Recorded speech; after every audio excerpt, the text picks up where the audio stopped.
Assalamualaikum warahmatullahi wabarakatuh. Kami dari kelompok 6 ingin membahas atau mempresentasikan hasil PPT dari kelompok kami, yaitu tentang tahapan kegiatan dalam konseling individu. Baiklah, materi pertama yang akan saya presentasikan adalah interpretasi. Interpretasi adalah keterampilan yang digunakan oleh konselor karena tingkah laku klien ditafsirkan dengan dikomunikasikan pada klien.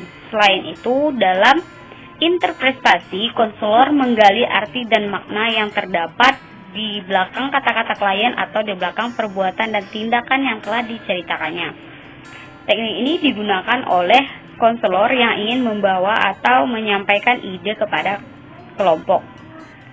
Menurut Hari Astuti dan Darminto, interpretasi merupakan suatu keterampilan yang melibatkan pemahaman dan pengkomunikasian makna pesan klien. Interpretasi sangat bermanfaat bagi klien karena interpretasi dapat mengarahkan pada perolehan insight. Selanjutnya, tujuan dari teknik interpretasi.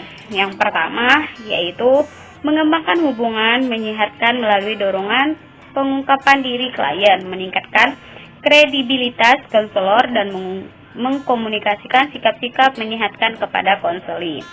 Kedua, agar konselor mampu mengulas pemikiran, perasaan, dan pengalaman klien secara ilmiah berdasarkan teori. Yang ketiga, agar para konselor mampu menyusun kalimat-kalimat ulasan atau tafsiran yang ilmiah sehingga membangkitkan minat klien untuk membuat alternatif lain yang lebih objektif. 4. Membantu klien lebih memahami diri sendiri bila mana lebih bersedia mempertimbangkan yang pikiran terbuka. Yang kelima, mengidentifikasi hubungan antara pernyataan klien dengan perilakunya. Yang keenam, untuk memeriksa perilaku klien dari berbagai sudut pandang. Yang ketujuh, untuk membantu klien memahami masalah dan perilaku klien tersebut.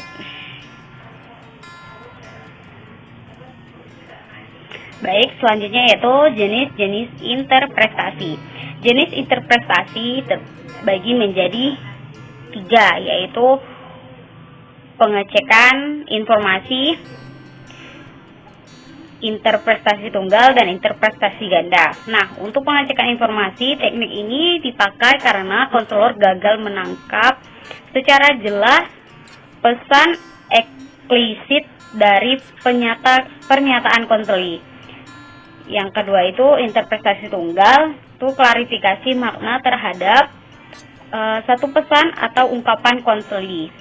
Terus yang ketiga itu interpretasi ganda. Nah, interpretasi ganda itu klarifikasi makna terhadap pesan atau ungkapan ganda konseli ataupun lebih kompleks. Nah, selanjutnya penggunaan interpretasi. Dalam penggunaan interpretasi adapun yaitu perhatian dengan cermat kesiapan klien. Interpretasi hendaknya didasarkan pada pesan-pesan aktual klien. Gunakan kata-kata atau kalimat yang fresh yang terdapat dalam respon interpretasi. Assalamualaikum warahmatullahi wabarakatuh. Perkenalkan, nama saya Laili Eka Maulida, NIM 12006010 dari Program Studi Bimbingan Konseling Islam Fakultas Usuluddin Adab dan Dakwah Institut Islam Agama Negeri Pontianak. Baiklah teman-teman, di sini saya akan melanjutkan materi sebelumnya yang telah disampaikan oleh rekan saya, yaitu Lioni. Di sini saya akan melanjutkan materi tersebut mengenai tentang pengertian mengarahkan atau directing dan pengertian bertanya di dalam konseling. Untuk lebih lanjut, teman-teman silahkan memahami apa yang telah kelompok kami sampaikan. Baiklah, di sini saya akan menjelaskan mengenai materi tentang pengertian mengarahkan atau directing. Mengarahkan atau directing adalah kemampuan konselor mengajak dan mengarahkan klien untuk berpartisipasi secara penuh dalam proses konseling. Konselor harus memiliki kemampuan ini agar dapat mengajak klien berpartisipasi secara penuh dalam proses konseling. Inti dari tujuan tersebut adalah agar klien bersedia melakukan sesuatu. Karena di dalam suatu keterampilan konseling ini mengatakan kepada klien agar dia berbuat sesuatu, seperti sering klien kurang mampu melakukan sesuatu tanpa petunjuk orang.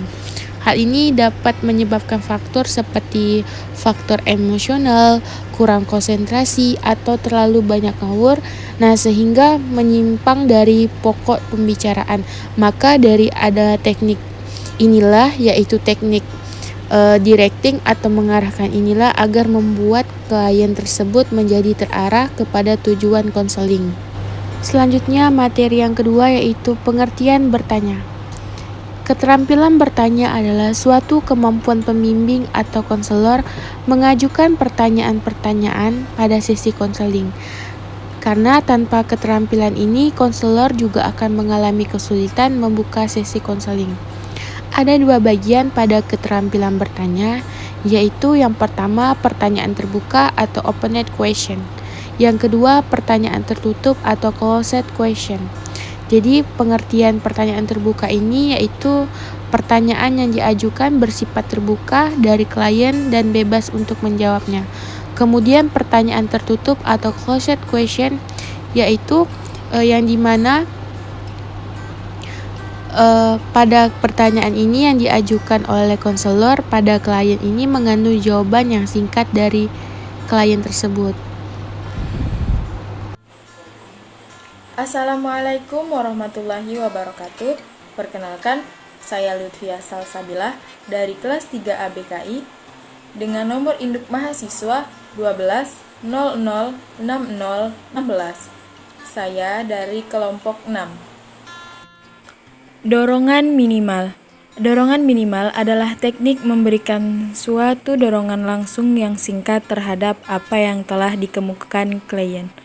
Dorongan ini diberikan pada saat klien akan mengurangi atau menghentikan pembicaraannya dan pada saat klien kurang memusatkan pikirannya pada pembicaraan atau pada saat konselor ragu atas pembicaraan klien. Menyimpulkan sementara. Keterampilan menyimpulkan sementara adalah suatu kemampuan konselor bersama klien untuk menyampaikan kemajuan hasil pembicaraan, mempertajam atau memperjelas fokus wawancara konseling. Dalam suatu diskusi dengan klien, sering banyak butir yang muncul, sehingga kadang-kadang menyulitkan klien untuk menarik makna dari sana. Karena itu, konselor harus mampu membuat kesimpulan sementara bersama klien agar mempertajam masalah.